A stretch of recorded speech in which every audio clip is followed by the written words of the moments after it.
Welcome back. Church leaders across SVG held a press conference yesterday at the Methodist Church Hall to address the crime situation.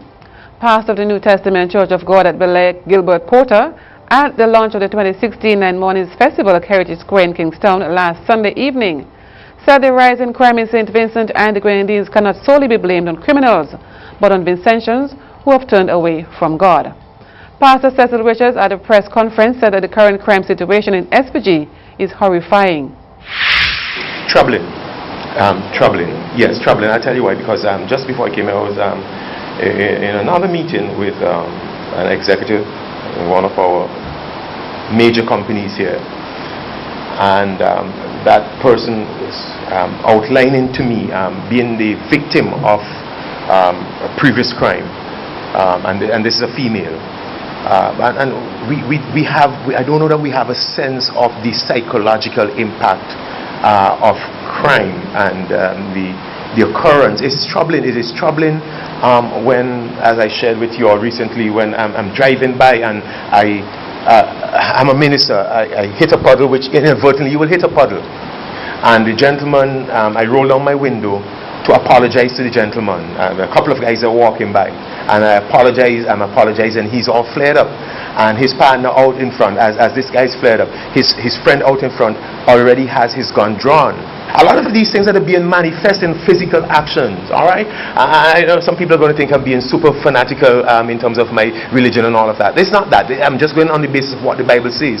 A lot of these actions that are being manifest in the flesh, that are being acted out in the flesh, whether we're talking about the psychosis of a mind gone wrong or something, we cannot underestimate the influence, the malevolent influence of demonic forces in our land and in our people. He received support from President of the SVG Christian Council, Father Leopold Friday. From time to time, the Christian Council have been putting out statements. Like every Easter, we have a collective statement. At Independence, we have a collective statement. And also at Christmas, we have a collective statement. And if you were to go back and read those statements, we'd see that we have spoken to various issues in the society, but people are not listening. We're not concerned. People only focus on when something happens. But the issues, and if you go to the various churches, I guess you would hear sermons being preached. Sometimes you listen to the radio stations, the radio program the churches have, and television program. These issues are being addressed constantly. All the time, but perhaps sometimes we're not hearing, and so it is also important for us, as was mentioned earlier, that we speak from an informed position. Pastor Davis said that his research has shown that persons who are active in church are less likely to take part in criminal activities. I think if you've been following the news, there was a time in Guyana when the crime rate was really high. In fact, at one point of the year, Guyana had a higher number of murders than Jamaica and so forth, and much of that was centered around one village. When the church had stationed or assigned me to that village, my first inquiry was to find out which of the criminals, because it was a gang of predominantly young men, how many and which of them were members of the church that I was going to be pastor. Then I learned none. I said, how many of them belonged to some mother or so in the church? Again, I heard none. I said, how many of them, are closely connected to somebody in the church? Again, I heard none. And then I asked, what about the other churches? Do you all know of any of the criminals who are, closely connected to the church? And there was one who we later discovered. I think his sister used to go to one of the churches in the village. But I found it very striking that, and it really struck me that when I did that preliminary research, the young men who were in the church were not in the crime. And I'm not saying it's universal, but I think the significant disparity is notable that the young people who are in our churches are far far less likely to be actively involved in crime. And so that's one of the things as a church we're looking at. How can we continue to do what we're doing, but also ensure that we reach out more and more to other young men. The church expressed concern over the increasing number of crimes in recent months, noting that there is an urgent call for a Christian response to the situation. Pastor Cecil Richards said that the church's voice has always been there, but ignored. He added with support that persons only want to hear the church when things are bad, and persons ask, where is the church? On a recent calling program, I got my licks for this too, because that same accusation was leveled at the church, and I concur with Bishop Friday. In fact, at that time I said every single Sunday, the traditional, institutionalized, if you want to say, values of the church are being propagated and preached from various pulpits, whether it's truth or love or forgiveness, where we consistently and over the course of time we keep saying vengeance is mine, vengeance is not in our hands, it belongs to God. These are the values, kindness and gentleness, a gentle answer turneth away wrath. We have been propagating these from our pulpits, and the church has been the one constant, I think, that has been battling and propagating values that are anti-crime. So while I listen, I do take offense to that sort of idea that the church has been silent when the church has actually been most vocal. I think what has happened is that people, by their secularization and by their secular values, have marginalized the church as if the church is some archaic, useless institution. Like the bishop says, you call and our voice is there, but we are not being heard. And sometimes we are leaned on in times of convenience, when there is a situation that is dire, when there is an urgent, when 4 people are murdered in one night. Then we hear, well, where's the church? Well, the church has always been there. News reaching IKtv states that the resort, once called SPG's 5-star hotel, has officially been closed after Vilnet cut off the electricity supply. We understand that all staff have been sent home until further notice, and the remaining guests have either been flown out or relocated to other hotels until arrangements can be made to leave the country. Today we were told absolutely nothing about the power going down, and we've had to come and find information for ourselves. We don't know where we're going, we don't know when we're going. Everything's just shut down, and we've been left clueless, really. How long have you been here? We came last Sunday. Last Monday. How long we're here for 2 weeks.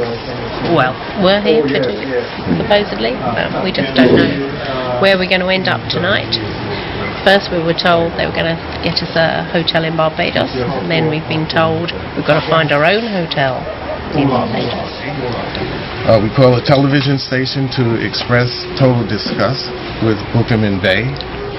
We came on Monday to find out that it was a skeletal staff. It was only 21% occupied. Only one of the 4 hotels, one of the 4 restaurants were working. Today we wake up to find out there's no electricity. We were told it was a maintenance problem. We've come later to find out that the person who runs this place is a crook, that he didn't pay his electrical bill, so everything was shut off. We're forced to leave. We either $2,000 out of money. We also understand he's involved in money laundering. We also understand that St. Vincent will not allow him back into the country because he'll be arrested. And he just ripped off a bunch of nice people and ruined people's vacation. Worst of all, it will leave a bad taste in a lot of people's mouths about St. Vincent. And you, the population of St. Vincent, had absolutely nothing to do with it. We will update this breaking news as more information comes to hand. A source connected to the Bank of St. Vincent and the Grenadines says for some months now, the Bookerman Bay Resort was paying the salaries of a number of high-level workers and leaving other staff members without salaries and wages.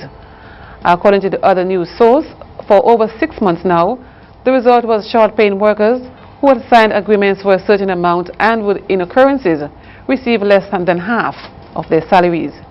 The media house Hot 97 said that the source, who remains anonymous, said that this would only happen to certain workers, as payments would come to up to $7,000 for certain persons. The question of minimum wage in SVG is once again stringing throughout the islands. This morning a video was leaked on Facebook showing a dispute between a restaurateur and an employee who walked off the job yesterday, December 14, 2016, and was demanding her day's wage after working from 12 p.m. to 5:30 p.m. The man attempts to pay the woman $5.50, stating that she had dropped a piece of chicken on the floor, so he had to deduct $5 from her pay. This dispute brings to the fore the issue of minimum wage here in St. Vincent and the Grenadines. On Thursday, March 31, 2016, the National Wages Council was launched to look at minimum wages and address matters of this nature.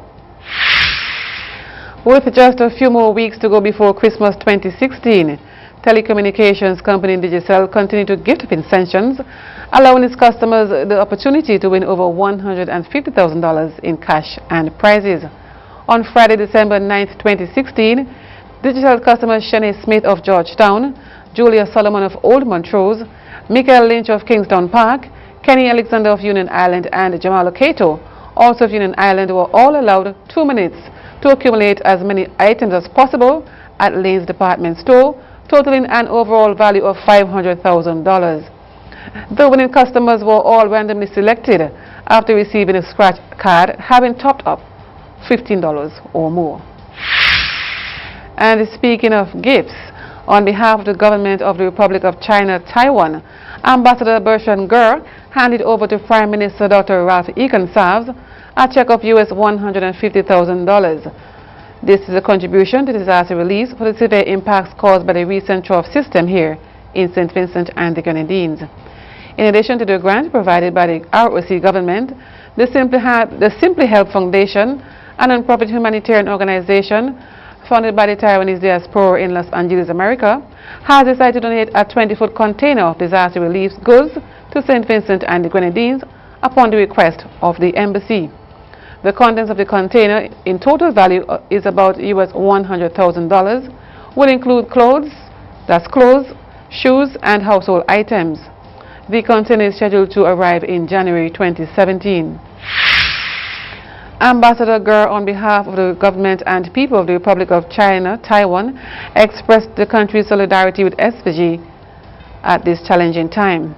He conveyed heartfelt sympathies of President Tsai Ing-wen to those who suffered in the floods and prayed for a swift process of rehabilitation and recovery in St. Vincent and the Grenadines.